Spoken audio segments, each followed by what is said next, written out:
या वीर्यशुल्केन हृता स्वयंवरे प्रमथ्य चैत्या प्रमुखान् हि सुस्मिनः प्रद्युम्न साम्बां वसुतादयो परा यास्या हृता भौमवधे सहस्रशः या वीर्यशुल्केन हृता स्वयंवरे प्रमथ्य चैत्य प्रमुखान् हि सुस्मनि प्रद्युम्न साम्बां वसुतादयो परा यास्या हृता भौमवधे सहस्रशः या वीर्यशुल्केन हृता स्वयंवरे प्रमथ्य चैत्य प्रमुखान् हि सुस्मिनः प्रद्युम्न साम्बां वसुतादयो परा यास्या हृता भौमवधे सहस्रशः या वीर्यशुल्केन हृता स्वयंवरे प्रमथ्य चैत्य प्रमुखान् हि सुस्मिनः प्रद्युम्न साम्बां सुतादयो परा यास्या हृता भौमवधे सहस्रशः। हरि बोल। रिपीट कीजिए प्रभु जी। या वीरशुल्केन हृदा स्वयंवरे प्रथम चैदा प्रमुखना हि शुस्मिना प्रद्युम्न शाम्बाश्रुतादयो परा यश चहता भौमवदेशः।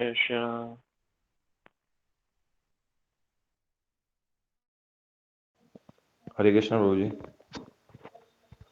या वीर्यशुल्केन हृता स्वयंवरे प्रमथ्य चैद्य प्रमुखानि सुष्मिणा प्रद्युम्न साम्बाम् अस्तुदयो अपरा याश्वाहृता भौमवधे सहस्रशः। हरे कृष्ण प्रभु जी। या वीरे हिता स्वयंवरे प्रमदश्चैध प्रमुखान् हि सुष्मिणा प्रमोदन साम प्रद्युम्न साम्भा वासुतदयो परा यश्चातिरा भौमवधे सहस्रशः। गौर हरि। ओके, तो नाउ ट्रांसलेशन। हरे कृष्ण प्रभु जी। यस। या वीरशुल्केन हृता स्वयंवरे प्रमत्तचैतं प्रमुखं हि सुष्मिना प्रजन्य शाम्बा भासुतादयो परा यश्च तपो भावमावदशेषशाः। हरे कृष्ण प्रभु जी। या वीर्यशुल्केन हृता स्वयंवरे प्रमथ्य चैद्य प्रमुखान् हि सुष्मिणा प्रद्युम्न साम्बां सुतादयोपरा यक्षारतभौमवधे सहस्रशः। हरि बोल। ओके, इसका ट्रांसलेशन इस प्रकार से है। The children of these ladies are Pradyumna, Samba, Amba, etc. Ladies like Rukmani, Satyabhama, and Jambavati were forcibly taken away by him from their Swayamvara ceremonies after he defeated many powerful kings headed by Sisupala, and other ladies were also forcibly taken away by him after he killed Bhaumasura and thousands of his assistants. All of these ladies are glorious. So yesterday we talked about how was the reciprocation between the wives of Krishna, 16,108 wives of Krishna, how they were feeling, how they were taking the nectar of lips of Sri Krishna, and by the thinking of these, the gopis of Braja, they were making senseless, they were being senseless. ये सोच के ही कि किस प्रकार से जो श्री कृष्ण की पत्नियां हैं, उन पत्नियों ने जिनके साथ उनका विवाह हुआ है, उन्होंने कैसा व्रत किया होगा, कैसा यज्ञ किया होगा, या कैसी उन्होंने पूजा की होगी कि वो परम भगवान श्री कृष्ण के अधरामृत का निरंतर आस्वादन कर रहे हैं चुंबन के द्वारा। और हमने ब्रज भूमि की जो बालाएं हैं, ये केवल ऐसा सोच करके ही, ऐसी कल्पना करके ही वो मूर्छित हो जा रही है ब्रज भूमि की बालाएं।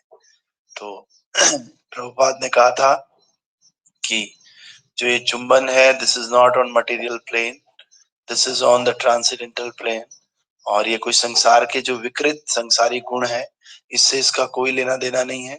और अगर ऐसा ही होता तो सुखदेव गोस्वामी जैसे मुक्त आत्मा उनका आस्वादन नहीं करते, और स्वयं चैतन्य महाप्रभु गृहस्थ जीवन का त्याग करने के बाद इन विषयों के प्रति आकर्षित नहीं होते। तो ये दोनों बातें भगवान और उनकी वाइफ्स के बीच में जो ट्रांसेंडेंटल आदान प्रदान है, वो वास्तव में ट्रांसेंडेंटल है, इस बात का प्रूफ है। तो आज का श्लोक है, या वीर्य शुल्केन हृता स्वयंवरे प्रमथ्य चैद प्रमुखान हि सुस्मिना। तो वीर्य मतलब होता है पराक्रम, और या मतलब स्त्री, शुल्केन मतलब मूल्य चुकता करने से, और हृता फोर्सिबली बलपूर्वक ले गए, स्वयंवरे स्वयंवर में, प्रमथ्य मना मर्दन मान मर्दन करके, और चैद्य का मतलब होता है शिशुपाल। तो इसका मतलब क्या है कि जो ये पत्नियां थी, इन पत्नियों से जो संतान हुए, इनका नाम क्या था?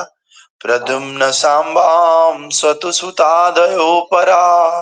प्रद्युम्न, सांब और अम्ब, ये जो संतानें हैं, इनमें से ये 3 संतानों का नाम यहाँ पे दे रखा है, एटसेट्रा इत्यादि। और इन्होंने शिशुपाल के नायकत्व में आए हुए अनेक शक्तिशाली राजाओं को हराकर रुक्मणी, सत्यभामा तथा जामवंती जैसे स्त्रियों को उनके समारोह समारोह में बलपूर्वक हरण किया था। भगवान श्री कृष्ण की लीलाओं को याद कर रहे हैं कि इनकी इन पत्नियों से ये संतान थे, और इन्होंने क्या किया? रुक्मणी को, सत्यभामा को और जामवंती, इन स्त्रियों को इनके स्वयंवर से ही बलपूर्वक हटा दिया, हरण कर दिया था इनका।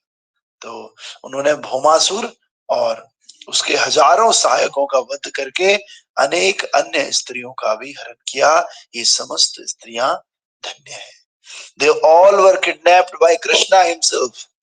और मटेरियल संसार में क्या होता है, किसी का किडनैप होता है तो उसको बोलते हैं बेचारा, कैसी किस्मत है बेचारी की, बेचारी की। यहाँ पे स्त्रियों की बात हुई, लेकिन यही भगवान श्री कृष्ण जब किडनैप कर रहे हैं तो इनको कह रहे हैं कि इन स्त्रियों का बहुत बड़ा भाग्य है, ये स्त्रियां धन्य है जिनका भी जो किडनैप भगवान श्री कृष्ण के द्वारा हुआ, जिनका अपहरण। तात्पर्य बाई अर्चनीय वंदनीय प्रातः स्मरणीय जगत गुरु श्रील प्रभुपाद जी द्वारा। श्रील प्रभुपाद की जय।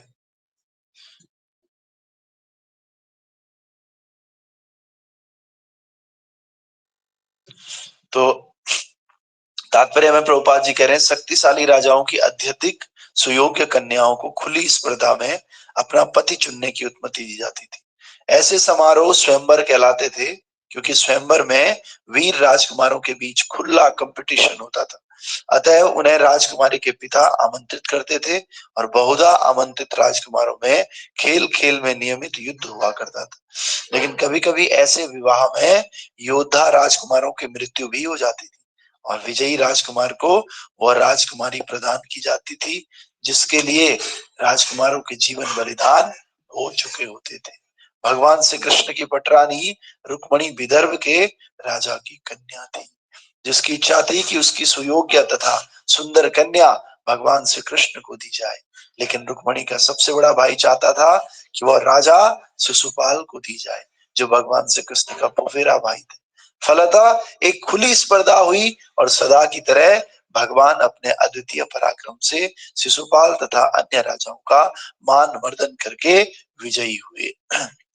तो प्रभुपाद ही समझाना चाह रहे हैं कि पहले क्या होता था, जो सुंदर कन्या है, सुयोग्य कन्या है, इनका स्वयंवर किया जाता था, और स्वयंवर में जो एक कन्या का पिता है, ये वीर राजकुमारों को इनविटेशन देता था अपनी तरफ से, और इनमें से जो खेल खेल में हमेशा इनमें युद्ध होता था। कभी कभी तो युद्ध में कोई राजकुमार की मृत्यु हो जाती थी, और जो राजकुमार जिंदा बच जाता था, वो राजकुमार इस कन्या के साथ विवाह कर लेता था। इसी तरह से जो भगवान श्री कृष्ण की रानी है रुक्मणी, सबने रुक्मणी का नाम सुना है। तो ये जो रुक्मणी है ये विदर्भ के राजा की कन्या थी और इसकी इच्छा क्या थी कि भगवान श्री कृष्ण के साथ इनका विवाह हो। लेकिन रुक्मणी का एक बड़ा भाई भी था, तो ये नहीं चाहता था कि इनकी जो है कृष्ण के साथ शादी हो, ये शिशुपाल के साथ इनकी शादी करवाना चाहता था। शिशुपाल भगवान श्री कृष्ण का ही फुफेरा भाई थे।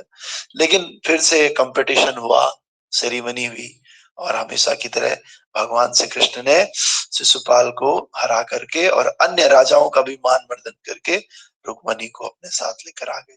और रुक्मणी के प्रद्युम्न जैसे 10 पुत्र हुए। भगवान श्री कृष्ण ने इसी प्रकार जैसे रुक्मणी के साथ 10 पुत्र हुए, इसी प्रकार अन्य अनुपम हरण का विशद वर्णन मिलेगा। अन्य रानियों का भी हरण किया इन्होंने। 10वें स्कंद अगर भगवान भागवतम का पढ़ेंगे तो 10वें स्कंद में भगवान श्री कृष्ण द्वारा इस प्रकार अनुपम हरण का विशद वर्णन मिलेगा। ऐसी कुल मिलाकर 16,100 सुंदर बालाएं थी जो अनेक राजाओं की पुत्रियां थी। तो भौमासुर द्वारा उन्हें अपहरित करके अपनी काम पिपासा के लिए बंदी बनाकर रखा था। आप सब लोग जानते हैं भौमासुर ने 16,100 रानियों को अपने यहाँ बंदी बना लिया था भोग करने की दृष्टि से। इन सुंदरियों ने भगवान श्री कृष्ण से अत्यंत करुण स्वर में अपने उद्धार की प्रार्थना की और कृपा के सागर भगवान ने भौमासुर से युद्ध करके तथा उसे मारकर इन सभी रानियों को मुक्त कर दिया। फिर बंदी बनाई गई इन राजकुमारियों को भगवान ने अपनी पत्नियों के रूप में स्वीकार किया। यद्यपि समाज की दृष्टि से ये सभी लड़कियां पतित हो चुकी। तो लोग बोलते हैं भगवान इतनी शादियां क्यों करते हैं, लेकिन इसके पीछे का कारण ये है कि भौमासुर ने इन सबको बंदी बना लिया था। और पहले के समय किसी लड़की को अगर बंदी बना दिया फिर उसकी समाज में कोई रिस्पेक्ट नहीं होती थी, गलत प्रथा थी। तो इस गलत प्रथा को भी तोड़ने के लिए भगवान श्री कृष्ण ने इन सबको स्वीकार किया और साथ ही साथ इनको शेल्टर देने के लिए भी भगवान ने 16,100 विवाह किए। और लेकिन सर्वशक्तिमान भगवान श्री कृष्ण ने इनकी प्रार्थना सुनी और इनको रानियों जैसा सम्मान दिया और रानियों जैसा सम्मान देते हुए उनसे विवाह किया। इस प्रकार द्वारिका में भगवान श्री कृष्ण की 16,108 रानियां थी और प्रत्येक रानी से 10-10 संतानें उत्पन्न हुई। ये सभी संतानें बड़ी हुई और हर एक के उतने ही बच्चे हुए जितने उनके पिता के थे। 16,108 इंटू 10 और फिर उसमें इंटू 10 कर सकते हो आप। इतने बच्चे भगवान श्री कृष्ण के थे और ये सभी संतानें बड़ी हुई। इसी प्रकार कुल मिलाकर उनके परिवार की संख्या लाखों में थी, हजारों में नहीं लाखों में थी भगवान श्री कृष्ण के परिवार। ग्रंथराज श्रीमद् भागवतम की जय, जगत गुरु शिला प्रभुपाद की जय, श्री श्री रुक्मणी विठल भगवान की जय। यस प्रभु जी। हरे कृष्ण प्रभु जी। प्रभु जी मेरा एक क्वेश्चन था। तो मतलब ये क्वेश्चन है कि शिशुपाल से रिलेटेड है। जैसे शिशुपाल जी को मतलब बचपन से ही मिला था कि जो 100 भगवान के बारे में बोलेंगे तो उनका गला काट दिया जाएगा। तो उनका गला जब मतलब वो जब बोलते हैं भगवान के तो उनका उद्धार हो जाता है। हाँ तो प्रभु जी फिर जैसे आज के जमाने में तो हाँ, जैसे कुछ लोग होते हैं वो भगवान को क्रिटिसाइज करते हैं, कुछ एथिस्टिक होते हैं, तो उनका भी उद्धार हो जाता है प्रभु जी। कभी ना जैसे कभी हो जाता है, थोड़ा समय लगता है। भगवान के साथ आप किसी भी रस में स्थित हो, एक भगवान के साथ बैर रस होता है, भगवान के साथ दुश्मनी का रस। जैसे कंस है, कंस इतना ज्यादा डरता था, जैसे ही कृष्ण देख लिया तुरंत मारने के लिए तैयार हो जाता था। लेकिन कंस का भी उद्धार हुआ है, ऐसी कोई बात नहीं। अगर संत की कृपा हो जाए और भक्तों की कृपा हो जाए तो फिर उद्धार हो जाता है, कोई दिक्कत नहीं है।